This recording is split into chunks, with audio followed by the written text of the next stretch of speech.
ये कहानी एक सच्ची घटना पर आधारित है।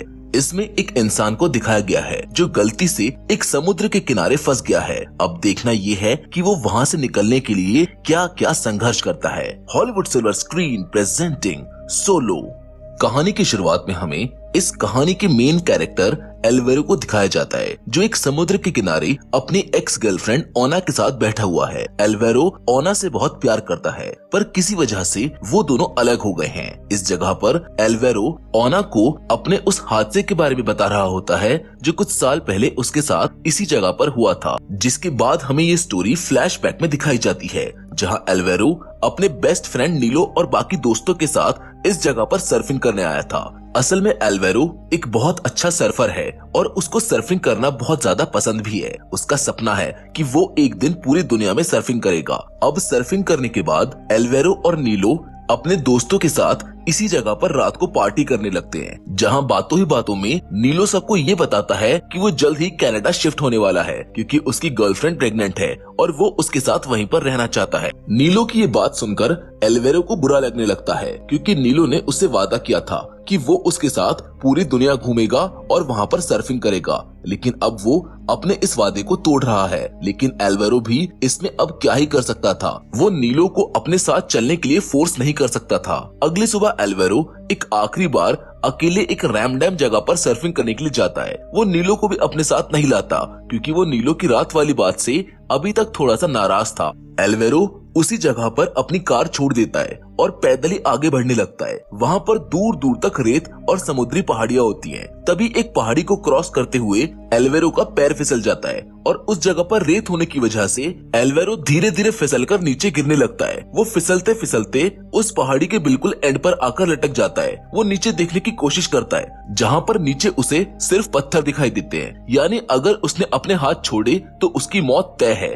पर तभी उसको नीचे पानी की कुछ लहरें पत्थर से टकराते हुए दिखती हैं। एल्वेरो उन लहरों की टाइमिंग को समझ लेता है। जब पानी की लहरें पत्थर से टकराने वाली होती है, एल्वेरो अपना हाथ छोड़कर पानी में कूद जाता है। उसका पैर पत्थर से टकरा जाता है और उसके हाथ में भी एक बड़ी चोट लगती है। पर इन चीजों के बाद भी एल्वेरो खुश था क्योंकि उसकी जान तो बच गई थी। अब पानी से बाहर निकलकर एल्वेरो जैसे ही चलता है तो तभी वो नीचे मुंह के बल गिर जाता है क्योंकि पत्थर पर पैर लगने की वजह से उसके पैर की हड्डी टूट चुकी थी। मुंह के बल गिरने की वजह से वो थोड़ी देर के लिए बेहोश भी हो जाता है। अब जब उसको होश आता है तो वो सबसे पहले अपनी चोट को चेक करता है कि उसको कहाँ कहाँ चोट लगी है। वो देखता है कि उसकी कमर और उसके पैर में बहुत ज्यादा चोट लगी है। वो अपने पैर की उंगलियों को चलाकर भी देखता है। उसकी उंगलियां तो सही काम कर रही होती है पर वो कमर और पैर पर लगी चोट की वजह से चल नहीं पा रहा था। वो फौरन अपनी जेब में से अपना फोन निकालता है ताकि किसी को कॉल करके यहाँ बुला सके, पर पानी में गिरने की वजह से उसके फोन में भी पानी भर चुका था, जिसकी वजह से उसका फोन काम नहीं करता। फोन को खराब देखकर एल्वेरो बहुत जोर जोर से चिल्लाने लगता है कि शायद कोई उसकी आवाज सुनकर यहाँ पर उसको बचाने आ जाएगा, पर उसके चिल्लाने का कोई फायदा नहीं होता क्योंकि इस जगह पर एल्वेरो के अलावा कोई भी नहीं था। जिसके बाद एल्वेरो इस उम्मीद में वहाँ बैठा रहता है कि शायद कोई उसको ढूंढता हुआ यहाँ तक आ ही जाएगा। इंतजार करते करते वो सो जाता है और नींद में उसके हाथ से उसका फोन भी छूट जाता है जो समुद्र की लहरों के साथ बह जाता है। अब कुछ देर बाद जब उसकी आंख खुलती है तो वो देखता है कि अभी तक कोई भी उसको बचाने यहाँ पर नहीं आया है, जिसके बाद वो खुद ही यहाँ से निकलने की सोचता है। अब क्योंकि उसके सामने हर जगह सिर्फ पहाड़ी पहाड़ थे, वो अपने इस हालत में उन पहाड़ पर नहीं चढ़ सकता था, इसलिए वो अपने एक हाथ और एक पैर से समुद्र को पार करने की सोचता है। पर उसके एक हाथ और एक पैर में काफी चोट लगी है, लेकिन वो फिर भी पानी में तैरने के लिए उतर जाता है। वो पूरी कोशिश करते हुए अपने एक हाथ और एक पैर से तैरने की कोशिश करता है, पर तभी उसके मुंह से अचानक से खून निकलता है और उसके पेट में बहुत तेज दर्द होता है क्योंकि पत्थर पर गिरने की वजह से उसकी बॉडी में इंटरनल ब्लीडिंग हो रही थी। एल्वेरो बिना हाथ पैर चलाए पानी के अंदर रुकने की कोशिश करता है क्योंकि उसके जरा सा भी हिलने पर उसकी बॉडी के अंदर बहुत ज्यादा दर्द हो रहा था, जिसको वो ज्यादा देर तक नहीं झेल पाता है और हार मानकर अपने आप को पानी के हवाले कर देता है, जिसकी वजह से एल्वेरो धीरे धीरे समुद्र के पानी की गहराइयों में खोने लगता है। वो जैसे ही पानी की सतह पर पहुंचता है तभी उसे उसकी एक्स गर्लफ्रेंड ओना की कुछ यादें आने लगती हैं। ओना के बारे में सोचते हुए एल्वेरो एक बार और अपनी पूरी ताकत लगा देता है और पानी से जैसे तैसे करके बाहर आ जाता है। तभी हमें फिर से वही सीन दिखाया जाता है जिसमें एल्वेरो ओना को अपने इस हादसे के बारे में बता रहा था। एल्वेरो ओना से माफी मांगता है। वो बोलता है कि मैंने जो कुछ भी किया उसके लिए मुझे माफ कर दो, तुम मेरी जिंदगी में फिर से आ जाओ क्योंकि तुम मेरा पहला और आखिरी प्यार हो। पर ओना उसकी जिंदगी में दोबारा आने के लिए साफ मना कर देती है और उससे कहती है कि मुझको भूल जाओ और अपनी लाइफ एक बार फिर से दोबारा शुरू करो। असल में एल्वेरो अपनी जिंदगी को लेकर कभी भी सीरियस नहीं रहा और यही कारण था कि ओना ने उसको छोड़ दिया।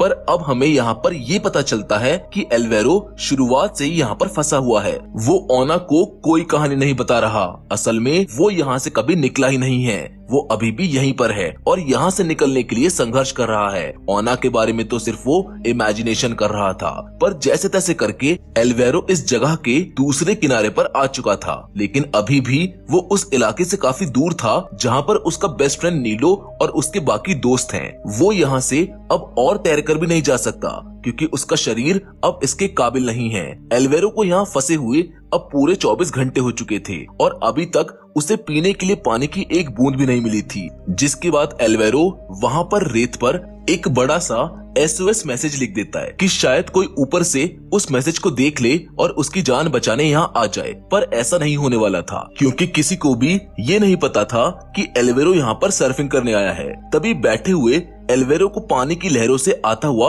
एक सर्फिंग बोर्ड दिखाई देता है। उसके दिमाग में एक आइडिया आता है कि क्यों ना वो इसकी मदद से इस समुद्र को पार करे।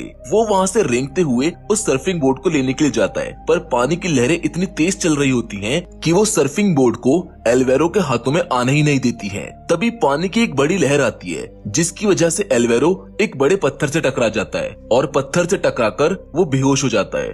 थोड़ी देर के बाद जब उसकी आंख खुलती है तो वो अपने आप को पानी के अंदर डूबता हुआ पाता है, जिससे बचने के लिए वो फौरन अपने बैग को एक पत्थर में फंसाने की कोशिश करता है। बहुत कोशिश करने के बाद वो आखिरकार अपने उस बैग को पत्थर में फंसा देता है, जिसकी वजह से वो पानी में डूबने से बच जाता है। तभी आसमान में ऊपर एक प्लेन भी जा रहा होता है, जिसको देखकर एल्वेरो जोर जोर से चिल्लाने लगता है, पर एल्वेरो की आवाज उस प्लेन तक नहीं जाती। तभी एक पक्षी एल्वेरो को मरा हुआ समझकर उसके हाथ पर लगी चोट से मांस खाने लगता है, जिसकी वजह से एल्वेरो के हाथ का वो जख्म और भी ज्यादा गहरा हो जाता है। लेकिन एल्वेरो अभी इस चीज पर ध्यान नहीं देता क्योंकि उसको इस टाइम बहुत तेज भूख और प्यास लग रही थी। वो वहीं पर रेंगते रेंगते खाने और पानी को ढूंढने लगता है कि शायद कहीं उसे कुछ मिल जाए, जहाँ पर उसको एक कैन पड़ा हुआ मिलता है, पर उसके अंदर भी कुछ नहीं था।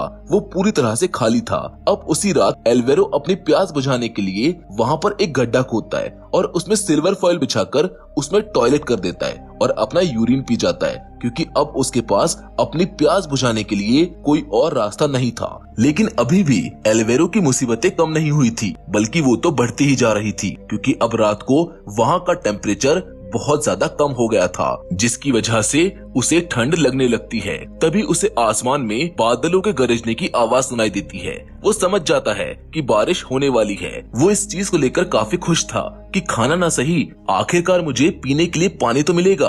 पर बारिश की सिर्फ 2-4 बूंदी पड़ती हैं और बादल वहाँ से चले जाते हैं, जिसकी वजह से एल्वेरो बहुत ज्यादा निराश हो जाता है। वो सोचता है कि शायद भगवान भी मेरे साथ नहीं है, वो भी मुझे यहाँ से बचाना नहीं चाहते। थोड़ी देर बाद एल्वेरो वहीं पर सो जाता है। अगली सुबह जैसे ही एल्वेरो की आंखें खुलती हैं तो उसको अपने फोन की रिंगटोन सुनाई देती है, जिसकी वजह से वो अपने फोन को हर तरफ ढूंढने लगता है, पर उसे उसका फोन कहीं नहीं मिलता। तभी उसे मिट्टी के नीचे कुछ वाइब्रेट होने का एहसास होता है। उसका फोन वहीं पर था। एल्वेरो को अपने फोन में उसके मॉम डैड दिखाई देते हैं जो उसको वीडियो कॉल कर रहे थे। एल्वेरो रोते हुए उनको अपने साथ हुए इस हादसे के बारे में सारी बातें बताता है, पर असल में ये सिर्फ एल्वेरो का भ्रम था। उसके हाथों में कोई फोन नहीं होता और ना ही उसके मॉम डैड उसको कॉल कर रहे होते हैं। एल्वेरो भी इस चीज को समझ जाता है, लेकिन वो फिर भी इस भ्रम से बाहर निकलना नहीं चाहता क्योंकि ये भ्रम उस नरक से तो कई गुना बेहतर है जिसमें एल्वेरो इस टाइम जी रहा है। वो अपने मॉम डैड से अपने की गई सारी गलतियों की माफी मांगता है क्योंकि उसे अब तक ये पता चल चुका था कि वो यहाँ से अब जिंदा नहीं बच पाएगा। लेकिन फिर भी एल्वेरो उस भ्रम से बाहर आ जाता है। अब एल्वेरो के अंदर से सारा पानी खत्म हो चुका था, जिसकी वजह से वो अब अपना यूरिन भी नहीं पी सकता था। एल्वेरो पानी की अब एक एक बूंद के लिए भी तरस रहा था, वो किसी भी तरह से यहाँ से बस बाहर निकलना चाहता था, लेकिन उसका शरीर अब इस चीज के लिए भी हार मान चुका था। तभी उसे समुद्र के किनारे पर वही सर्फिंग बोर्ड दिखाई देता है जिसके पीछे वो पिछली बार गया था और जख्मी हो गया था। पर इस बार वो सर्फिंग बोर्ड लहरों की मदद से समुद्र के किनारे के काफी पास आ गया था। एल्वेरो रेंगते रेंगते उस सर्फिंग बोर्ड के पास जाता है और सोचता है कि अगर मैं सर्फिंग बोर्ड की मदद से समुद्र को पार करने की कोशिश करूं तो इस चीज की कोई गारंटी नहीं है कि मैं पानी में डूबकर ना मरूं, लेकिन अगर मैं यहाँ पर रहा तो भी आज या फिर कल में मारा जाऊंगा, यानी मेरी मौत तो तय है। अब चाहे तो यहाँ पर आराम से रहकर हो या अपनी जान बचाने के लिए समुद्र को पार करते हुए, लेकिन फिर भी एल्वेरो अपनी जान बचाते हुए मरने की सोचता है। वो फौरन सर्फिंग बोर्ड को अपने हाथ में ले लेता है और पानी में उतर जाता है। वो थोड़ी दूर तो पहुंच जाता है पर अब उसके शरीर की सारी एनर्जी खत्म हो चुकी थी, जिसकी वजह से वो आगे नहीं तैर पा रहा था। वो अब पीछे भी नहीं जा सकता था। वो अपनी इस हालत को देखकर समझ जाता है कि उसकी मौत पानी में डूबने की वजह से ही होगी, जिसके थोड़ी देर बाद एल्वेरो पानी में डूबने लगता है। इस समय उसका शरीर भी